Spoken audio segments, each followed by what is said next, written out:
Asking a 17 or 18-year-old what they want to do for the rest of their lives is super dumb. And asking them to do so under pressure because they have to meet deadlines is doubly stupid. I can really choose what I want to have for dinner, so how should I know what I want to do for the rest of my life? I can't. Maybe a few people can, but I'm pretty sure that most people can't or might regret the choice that they're making. That's one of the reasons I decided to take a gap year, and that's why I think you should too. Hey everybody, my name is Emiliano.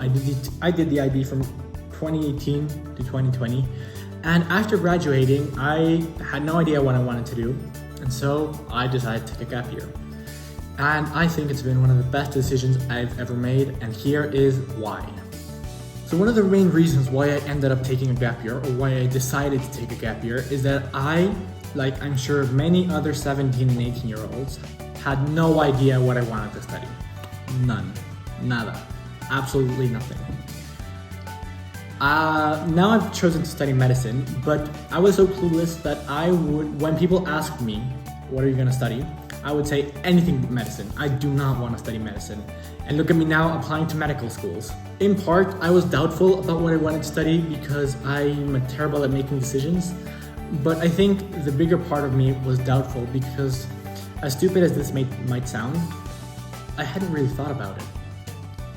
It sounds dumb, right? Because it's a very important decision that you're gonna have to live with for the rest of your life, or at least for the next few years. How could I not have thought about it? And to be honest, it's because I was trying my hardest to do the best I could in the IB.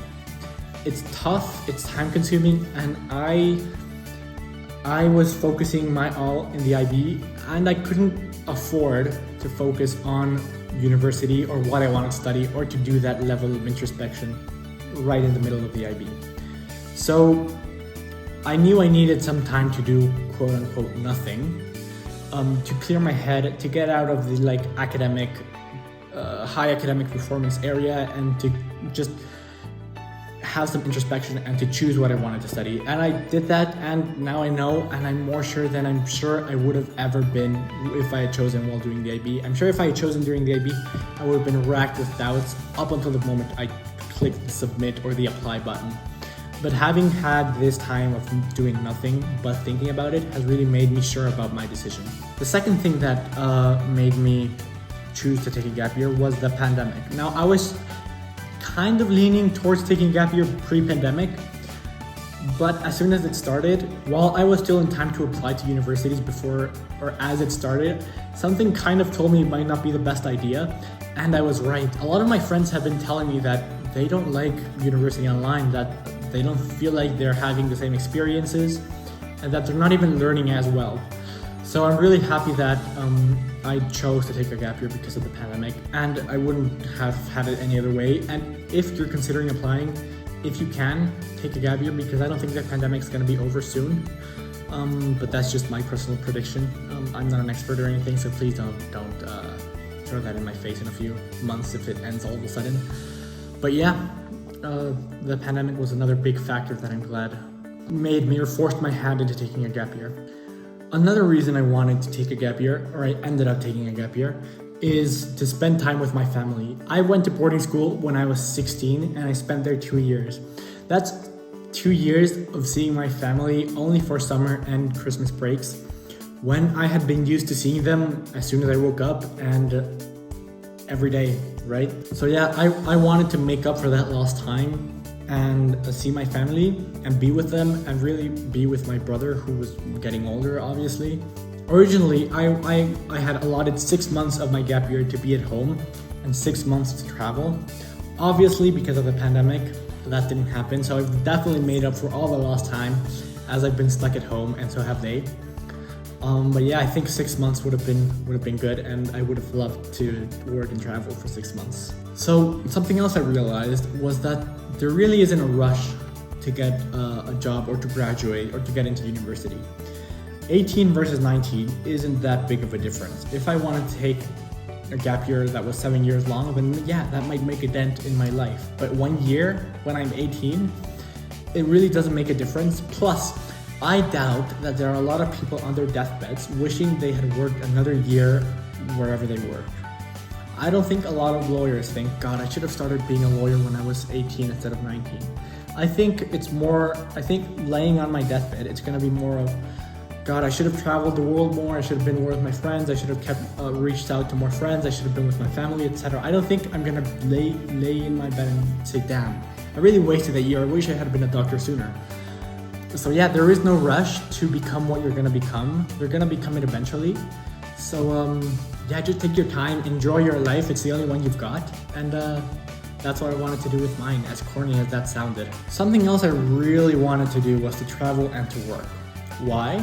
Because when you're 20, or 18, 19, 20, you're not tied down to anything. Not really. Sure, you have your family and friends, but you don't have a family or a job or responsibilities. And realistically, it's the best time you're gonna have to just travel the world and do whatever, or work on a farm, or just experience life in a different way. Something else is the fact that when you're 18, 19, 20, you don't really have experience, right? When you're 40 or 50, sure, you have a lot of experience by then. So I wanted to go out into the world and seek experience, to experience the world in a different way than how I had experienced it in the past. And there's actually this quote I really like that I found on Twitter. Their Twitter handle is @orangebook. And the quote is, "Your 20s are a privileged period of your life when you should take as many risks and learn as much as possible. And do it fearlessly, because no one expects much from you anyway." So that really sums up what I wanted to say and why I wanted to travel and work and experience the world in a different way. So another reason why I wanted a break was that we start school when we're 6. And then from 6 to 18, you're stuck in school, right? Which is fine because you have to learn and you don't have a say and you're underage and your brain is like a sponge, etc. But then once you turn 18, you apply to university and say you take a 4-year undergraduate degree. And then you take a 4-year master's degree or graduate degree. And then you're 26 and you're working somewhere. And the last 20 years of your life have been more or less the same. As in, they've been the same structure, they've been around the same people, right? So the first 12 years, you're mostly with the same crowd. Maybe you move out for university, but it's relatively similar, it's relatively the same. And I really wanted to take a break from that. And as I said earlier, experience the world in a different way, meet people I wouldn't have normally met. So what I'm trying to say is I wanted a break from the schooling system or schooling education to make me a more well-rounded person. And the way I thought I was going to achieve that was through travel and through work. And I do feel like I have achieved that, just not through travel and through work, but through different ways, like putting myself out there online, etc. But yeah, that's the last reason. You definitely want to subscribe, because the next 3 weeks I'm going to be posting pre-recorded videos, because I'm going to be on a small trip, and it's going to be 3 action-packed vlogs that should be really fun and really fast-paced and everything. So you really want to not miss those. If you guys are thinking about taking a gap year, feel free to reach out to me. I have a few books, I have a few contacts from people I talk to. I know a few organizations that can help you if you want to travel and do what I did. And I'm gonna upload a video about the pros and cons of gap year soon enough as well. So yeah, cheers guys, and I'll see you next week.